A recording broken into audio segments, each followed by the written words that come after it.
જય શ્રી કૃષ્ણ, રાધે રાધે. વૈષ્ણવ, આ એક કટોરી મેં રાજીગરાનો લોટ લીધો છે ને, અડધો કપ સામે અહીંયા મેં ગરમ દૂધ લીધું હતું, બરાબર. તો રાજીગરાના લોટનું પહેલાં આપણે ખીચું બનાવી લઈએ. એટલે દૂધ ગરમ લેવાનું છે, ઠંડુ દૂધ નહીં, રૂમ ટેમ્પરેચરવાળું નહીં, ગરમ દૂધ લઈને રાજીગરાના લોટનું આપણે કણક બાંધી લઈએ. પછી જો એકસાથે આમાં દૂધ નહીં પધરાવશું, થોડું થોડું કરીને જેવી રીતે આપણને આમાં દૂધની જરૂરત પડશે એવી રીતે આમાં દૂધ આપણે પધરાવતા જઈશું અને એની સુંદર એક કણક આપણે બાંધી લઈશું. તો થોડું થોડું આમાં દૂધ પણ ગરમ જ સાથે લેવાનું. અને આમાં જો આપણે જલનો ઉપયોગ નથી કર્યો, જલમાં નથી બાંધ્યું, દૂધમાં બાંધવાથી શું થશે કે આમાં થોડીક ચિકાશ પકડાશે. તો એક વૈષ્ણવની ઘણા ટાઈમથી એવી કમેન્ટ આવતી હતી કે દૂધ ઘરમાં તવાપૂરી કેવી રીતે સિદ્ધ કરાય. તો આજે આપણે આમરસની તવાપૂરી સિદ્ધ કરી રહ્યા છે. તો જેના માટે રાજીગરાનો લોટ આપણે બાંધી લઈએ. પહેલાં એની કણક આપણે રોટલીનો લોટ હોય ને એવી રીતે બાંધવાની છે. એટલે કઠણ નહીં, કારણ કે કઠણ હશે તો આ સરખી રીતે આ પૂરી વણાશે નહીં, તો સુંદર નહીં થાય આ પૂરી. તો આપણે જે રોટલીનો લોટ હોય ને એવી રીતે એનું ટેક્સચર એવી રીતે જોવે. તો લોટ બાંધી લઈએ. તો અહીંયા આપજો તો લોટ સુંદર બંધાઈ ગયો છે. હવે આપણે 5 થી 7 મિનિટ એને સાઈડ પર રાખી દઈએ. અને કેરીનો માવો મેં સિદ્ધ કર્યો છે. કેરીનો માવાનો વિડીયો મેં શેર કર્યો છે આપ સાથે. એ છતાં જો આપને ના સમજાય તો મને કમેન્ટ કરશો તો ફરીથી એકવાર આપ સાથે શેર કરી દઈશ. તો કેરીનો માવો છે, એક કેરી લીધી, એનો માવો સુંદર સિદ્ધ કરી લીધો. એમાં કિંચિત એવી એલચી અને બરાસ કપૂર પધરાવી દીધો છે મેં. તો સુંદર એનો માવો આટલો ઢીલો એનો રાખવાનો છે, સાવ કઠણ નહીં કરવાનું. એ છતાં આપને નહીં સમજાણવું હોય તો હું ચોક્કસથી આપ સાથે એકવાર શેર કરી દઈશ. તો હવે શું કરીએ, લોટ છે ને નાના એટલે આમાંથી આવી રીતે આપણે જેવી રીતે રોટલીના લુવા લઈએ એવી રીતે એના લુવા લઈ લેવાના અને એને હળવે હાથેથી આપણે વણવાનું છે. હવે હાથેથી થેપીને બી કરી શકાય, કારણ કે આ જો રાજીગરાના લોટમાં છે ને ગ્લુટન ના હોય એટલે તરત જ આ તૂટી જશે. તો ઘીવાળો હાથ કરીને આ હાથેથી આવી રીતે આમ થેપીને આંગળીથી આપણે એને પોળું કરી લઈએ, મોટી કરી લઈએ, પૂરીનો આકાર એને આપી દઈએ. અને વચ્ચે જ આપણે આમરસનો માવો સિદ્ધ કર્યો છે એ આમાં અંદર આપણે ભરી દેવાનું છે ને સ્ટફિંગ અંદર કરી દેવાની છે આવી રીતે.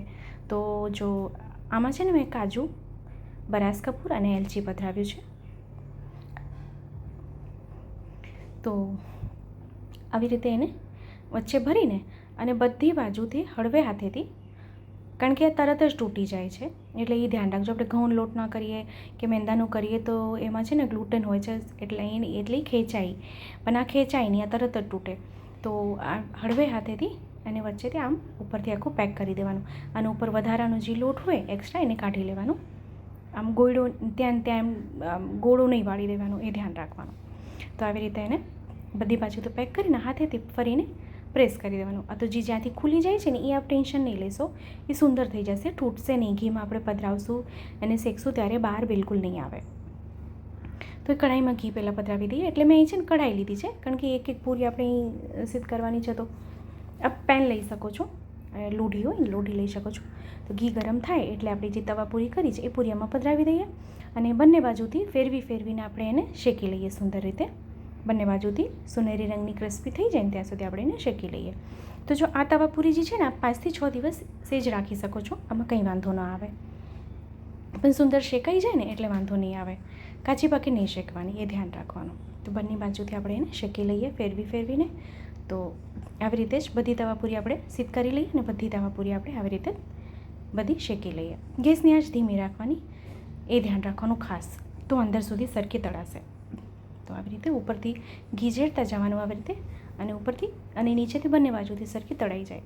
તો જો વિડીયો ગમે તો લાઈક કરશો, આપણા ગ્રુપમાં શેર કરશો, જેથી વધુથી વધુ લોકો સુધી વિડીયો પહોંચી શકે. તો અહીં આવી રીતે જ છે ને મેં બધી તવાપૂરી તળી લીધી છે, બધી તવાપૂરી મેં શેકી લીધી છે.